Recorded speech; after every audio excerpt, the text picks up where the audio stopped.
তোমরা কেমন আছো?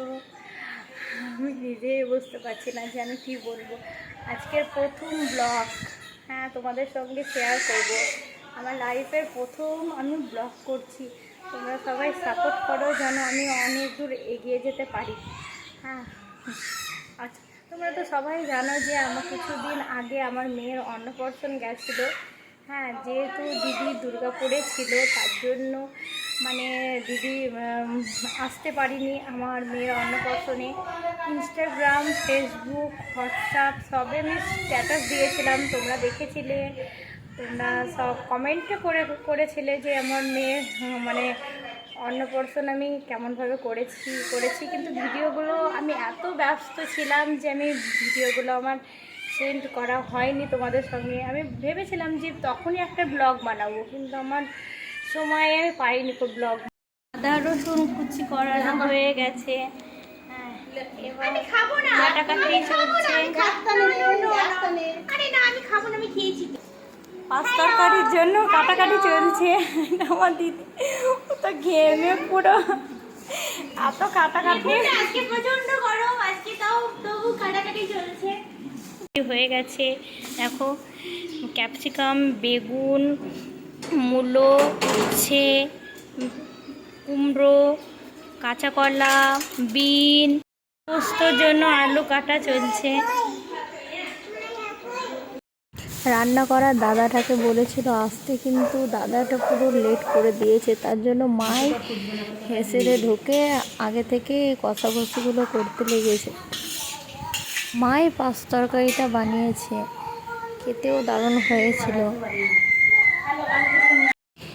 ভিডিওটা আমি পুরো মানে নিতে পারিনি, তোমাদের সঙ্গে পুরোটা আমি শেয়ার করতাম, কিন্তু মানে আজকে দিনে এত খিচিবিচির মধ্যে ছিলাম, তাই একটু একটু করে ভিডিওগুলো আমি করেছি। মনে করেছিলাম যে আমি আপলোড করব না, কিন্তু কি মনে হয়ে গেল যে একটু একটু করলেও কি হবে, তা একটু একটু করলে পরে কি হবে না তোমাদের সঙ্গে, তো একটু একটু করেই শেয়ার করলাম।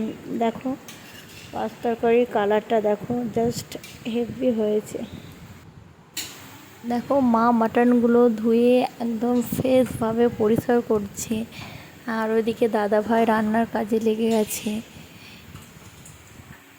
ওই দাদাভাই দেখো কড়াইয়ে তেল দিয়ে দিয়েছে, তারপরে পেঁয়াজ দিয়েছে।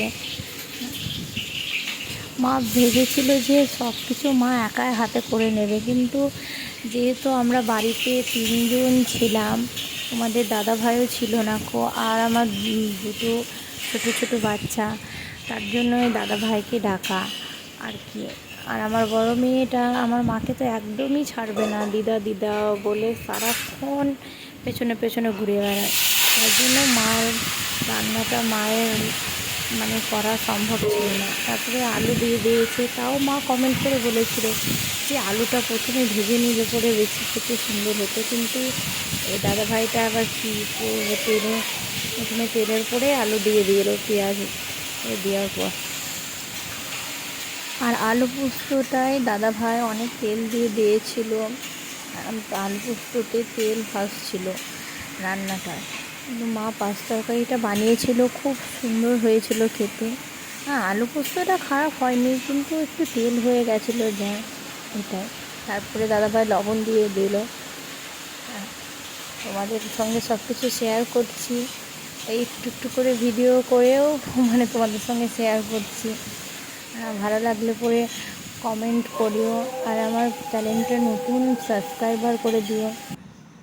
এদিকে আমার মেয়েটাকে দেখো আমার দিদি পুরো সাজিয়ে দিয়েছে, কেমন লাগছে কমেন্টে জানিও। তুমি বললো গরমে গরমে এই জামাটাই থাক, শিশু বাচ্চা। আর এদিকে দাদা ভাই আলু পোস্তটা দেখো জল ঢেলে দিয়েছে, এবার পোস্ত দেওয়ার পালা। আর পোস্তটা দেবে, আর এদিকে কি বলবো, পোস্তটা যখন দেবে তখন মানে তোমাদের সঙ্গে মানে ভিডিওটা আমি শেয়ার করতে পারিনি ওইদিকে আমার মা ডেকেছিল, আমার মেয়ে ছোটো মেয়ে খুব কান্নাকাটি করছিল, নিয়ে ওকে আমি খাওয়াতে চলে গেছিলাম।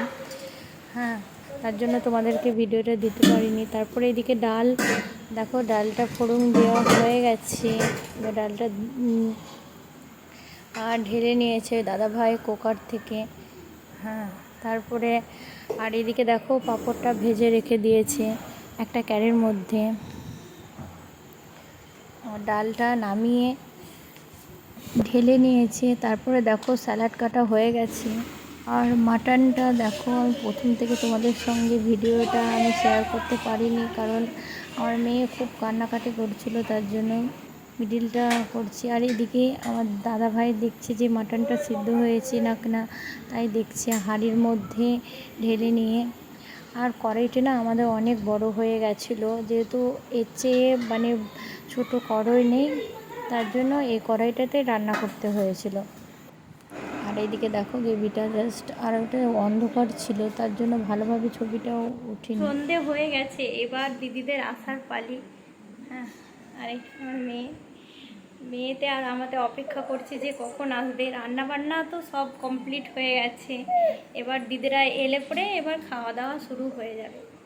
দেখো আমার বড় মেয়েটা ঘুমিয়ে গেছে। এদিকে দেখো দিদিরা খেতে বসে গেছে। মোট দিদিরা মানে দিদি, তারপরে পুনাম দি, পারুদি সবাই মিলে মোট 12 জন এসছিল। হ্যাঁ, 15 জন আসার কথা, সেখানে 12 জন এসছিল। আর এইদিকে আমরাও খেতে বসে গেছি। দেখো মাটনটা দেখো জাস্ট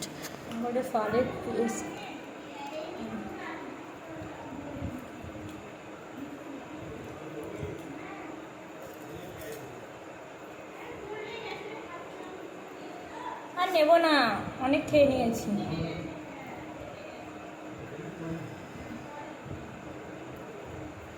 মাংসগুলো খুব সুন্দর সিদ্ধ হয়েছে আর খেতেও দারুণ হয়েছে।